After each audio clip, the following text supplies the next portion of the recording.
From moonlit doubts to sunlit steps, your pathway starts to gleam. Breathe in peace, set kind intent, let every frequency redeem. Cups to fill, wands to spark, swords to clear, and coins to ground. Take what helps, bless the rest, walk softly, soul unbound. Hi everyone, welcome to my first podcast. My name's Nikki, also known as Good Vibrations Tarot. So the reason I'm doing this podcast is to connect with like-minded people, those who have the same interests I do, tarot, anything spirituality. It's a place where I can do readings for people, talk about a topic each week. So today's topic, this is my first episode, so it's more about introducing myself, telling you what I believe in, what my interests are, and also I'll do a brief discussion about the misconceptions of tarot. But yeah, this is a place where we can talk about anything spiritual. You know, you may get a reading. I'm not doing any readings during the first episode, but going forward, each episode will consist of astrology updates, doing readings. I may have a guest on and be speaking about something specific, but it's also about relating tarot readings also to world of, what's happening in the world, astrology updates, how that's relating to world events.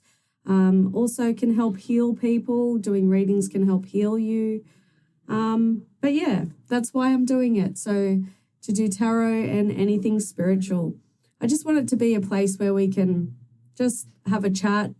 People can call up and share their stories, ask questions, talk about everyday life. So let's start with me. My name's Nikki. I'm 45 years old. I am a mother. I have one daughter. She's 22. I'm a nurse. I've been a nurse for about 6 years now.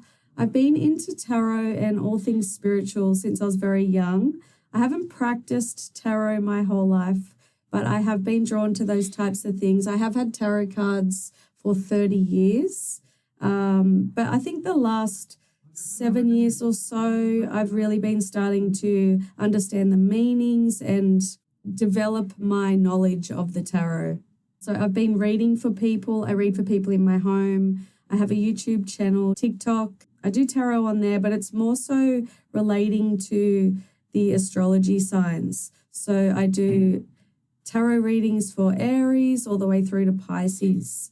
That's called Good Vibrations Tarot. I'm also into Chinese astrology, numerology, past life, anything relating to past life, karma, all those types of things. I'm not a numerologist. I wouldn't call myself an astrologer, but I do know quite a bit. There's still a lot more to learn though, so I'm not going to pretend to be an astrologer. I will give you brief updates though.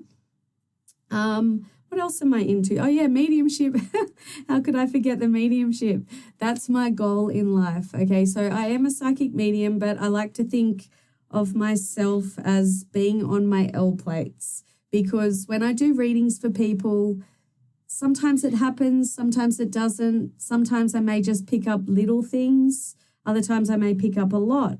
So I'm still practicing that ability. I know that I have it, and I know that one day I'll be able to just stand in front of a group of people and connect with spirit and pass on messages. But for now, I'm on my L plates. Let's talk about my beliefs, okay? So I was raised by a single father. He was very anti-religious because he was raised by a religious mother, Seventh-day Adventist. So it was pushed on him, so he became anti-religious. He didn't force my sister and I to believe anything or not believe anything. So I had to, find my own way, see what I believe in. And I do believe in God, but I'm not religious. So I don't don't lean towards a particular religion. I believe that God is the universe. I believe that we're a part of the universe. I believe that everything, you, me, the table, my dog that's passed away, I believe that everything is connected, all energy is connected. And I do believe in karma. I also believe that what humans know as time, I believe it's an illusion. I believe reality is an illusion because nobody experiences the same reality, as the next person. We all have our beliefs, our opinions, our experiences, our actions, our perceptions, and yours is not the exact same as mine. That's why I believe reality is an illusion. What else? Oh yeah, veganism. I've been vegan for 11 years. That's more to do with animals. My belief that we should respect other beings on the earth, all sentient beings, try and respect them as far practicable as possible. So that's why I'm vegan. I don't believe in breeding, using, killing animals for my own selfish desires. And I'm alive. Most people think, that vegans need supplements and stuff. No, I'm alive. Hello. But yeah, let's do some astrology updates. So the moon is conjuncting Mars. That can mean heightened emotional drive, impulsive actions, potential for reactive moods, intense or restless feelings. Venus is sextiling Uranus. That can mean sudden attractions, creative inspiration, surprising social connections, unexpected collaborations or ideas. Venus is trining Neptune, which can mean deep empathy. It's more of a global deep empathy. It can also mean dreamy romanticism, heightened aesthetic sensibility.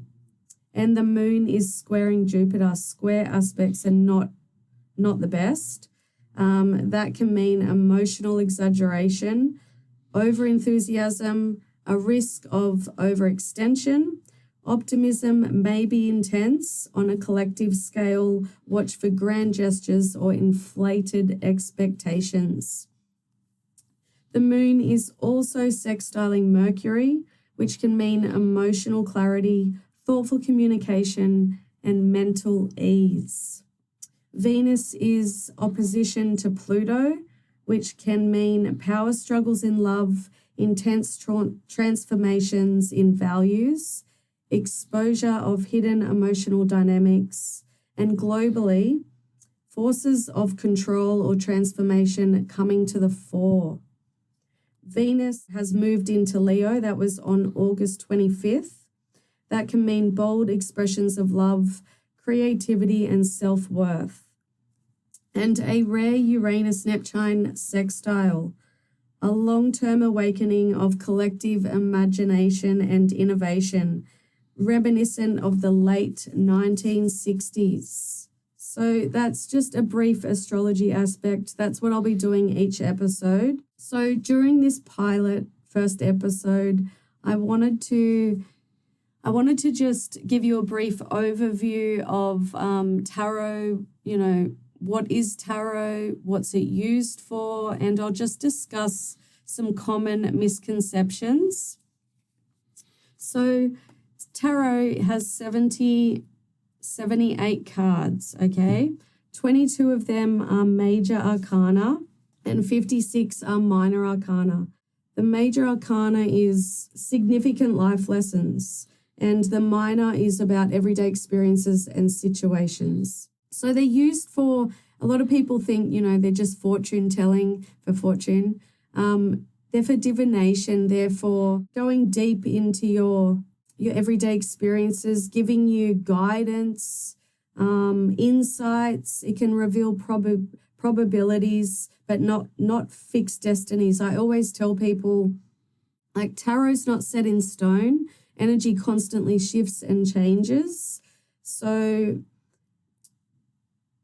if you get a tarot reading and it is making predictions, you still have free will. Energy can change. If you don't like the prediction, what are you going to do to change it? If you do like the prediction, you've got to work with the energy. Tarot doesn't happen for you. It's energy you have to work with, okay? So there's no fixed destinies with tarot. It allows for personal choice. It's all about self-reflection, introspection, storytelling.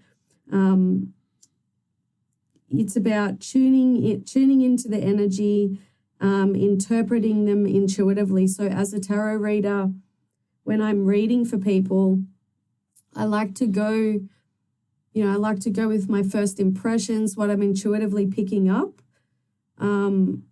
I also like to give people the different meanings to the cards. Every tarot reader is different. Every medium's different. We don't all do things exactly the same. I do what feels right for me. I do what feels right in the moment with the person that I'm reading for. So I go with first impressions, and I also give different meanings just so the person can get the most out of the reading. But yeah, did you know that tarot, it originated from the 15th century in Italy? It was first, like when they were first invented, they were just invented for playing cards, like your normal playing cards. But they evolved. They evolved into a system of being able to explore present, past, future energies. Potential future, though, remember that. But when it comes to the misconceptions, I just wanted to discuss a few during my first episode. So the misconceptions, that, well, not everyone knows, but it's a common thing where, religion, especially Christianity, is against tarot, all things, to do with occult. But there's actual history behind that and why they became so, anti-tarot, anti-witch and and all that type of stuff. So the misconceptions of tarot, they're not satanic, they're not evil, and they're actually not anti-Christian. So I did find some interesting information to do with the whole history around Christianity and tarot. People that actually believe, that tarot's evil and satanic, they've attached themselves to a stigma. And I personally believe they haven't bothered to research, to look at the history of tarot and why people use tarot. What is tarot used for? So there's a few interesting things I found. The creators of the tarot were firmly within a Christian worldview, which you can see in many of the cards, like the devil, the judgment card. What's that relating to? They talk about judgment. They talk about the devil in the Bible. Christians pray, Buddhists meditate, tarot readers connect to something higher than themselves, to receive these messages. So I personally believe there's not a huge difference between those things. As long as, as a tarot reader, as long as you are focusing on personal development instead of trying to install a new ideology, there's really not a difference between a tarot reader and other spiritual practices like the prayer, like the meditating. There was an interesting fact that I found. Well, I won't say facts, okay? I did my research, so I'm not going to sit here and say they're facts. But it was interesting information, okay, that I found. The metaphysical process tarot uses is similar to a practice accepted in the Bible. So in the Bible, there's two known examples using a practice called sortition, or the casting of lots. This is where you make decisions by taking an assortment of items such as sticks, and they're different lengths, and you shuffle them like shuffling tarot cards. And depending upon pre-agreed meanings, picking the lots divines the intention of God that you should follow. So it's no different to shuffling tarot cards and going off, what tarot cards come out. So demons simply aren't involved, and it's not meant to be used for evil, only personal development within an existing Christian moral cultural framework. It just so happens that most tarot users are no longer Christians because of the secularization of society. I thought that was an interesting piece of information I found. So there's two examples in the Bible. The first example occurs in Leviticus. By the way, I don't know the Bible back to front. I know little bits and pieces. Like I said, I'm not religious, but I do know bits and pieces. The first example, like I said, Leviticus 16:7, where it states the Israelites, sorry if I pronounced that wrong, they cast lots to determine which goat would be their temple sacrifice and which would become their scapegoat. As this is an official practice outlined by Moses, it's not an example of a forbidden practice, as is so often the case of other occult practices in the Old Testament. The second example, it occurs in Acts 1, verse 123, when the apostles cast lots to determine who would replace the traitor Judas. Acts is believed to have been written by a companion of Paul and composed a few decades after the death of Jesus. Like the first example, it would have been seen as an accepted practice among Christians, especially since that very same book outlines that other divination practices are not to be used in Acts 19:18. Although tarot isn't designed to be a specifically Christian practice, it does follow Christian conventions, and it is therefore in line with the very same religions that criticize it today. I find that very interesting. So there's no mystical process in tarot, which isn't used also in biblical acceptable sortition. So we're going to shuffle a card. I'm going to pull a card. I'm going to call this the card of the week. So you may resonate with this, you may not. But, it's interesting. I'll pick up what I'm intuitively getting from the card's energy, and I'll also give you the different meanings to the cards, okay?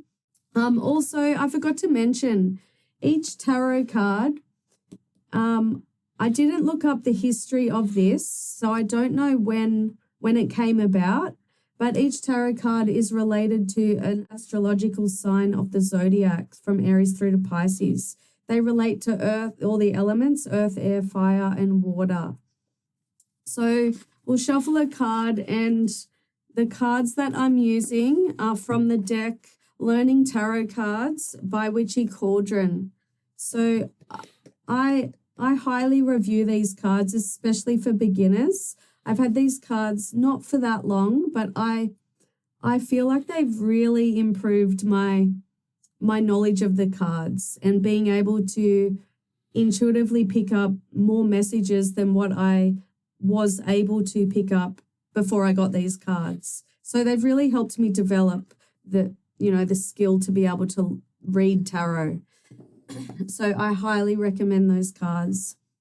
But yeah, we will pull one card, we'll talk about it, give you the different meanings, okay? So when I'm shuffling the cards, I like to keep shuffling until my spirit guides or my higher self tells me to stop. So sometimes I'll be reading for people and I'll be shuffling for like 3 minutes and, I'm feeling their impatience. But I can't stop until it feels right, okay? And I always tell people I'm reading for, every reading is different. I get people leaving reviews on my page after getting a reading because they've got a really good reading from me. I'm able to, connect with the mediumship, pass on messages from their loved ones, pick up their names and how they passed away and all that. So they'll go and tell their friends, and then their friend will come and get a reading from me and they don't get a reading like their friend did. So that's why I tell people every reading's different. Depends on your energy, my energy, spirit's energy. You know, I'm not going to pretend to be perfect. All right, one more shuffle here. And I knock on the cards because it feels right. Some tarot readers do knock on the cards and it's like a clearing of energy. And it just feels right for me.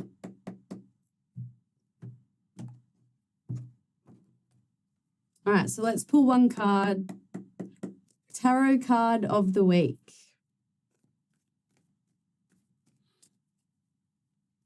I feel like it's this one. Ooh, 9 of Swords. All right, so I'll see what I'm intuitively picking up. Just remember, this could be relating to just one person out there that's watching this, listening to this. It could relate to many. So just take things as they resonate. But for the 9 of Swords, for that to come out, I do feel like it's a bit of a collective energy with people. I feel like it's relating to a lot of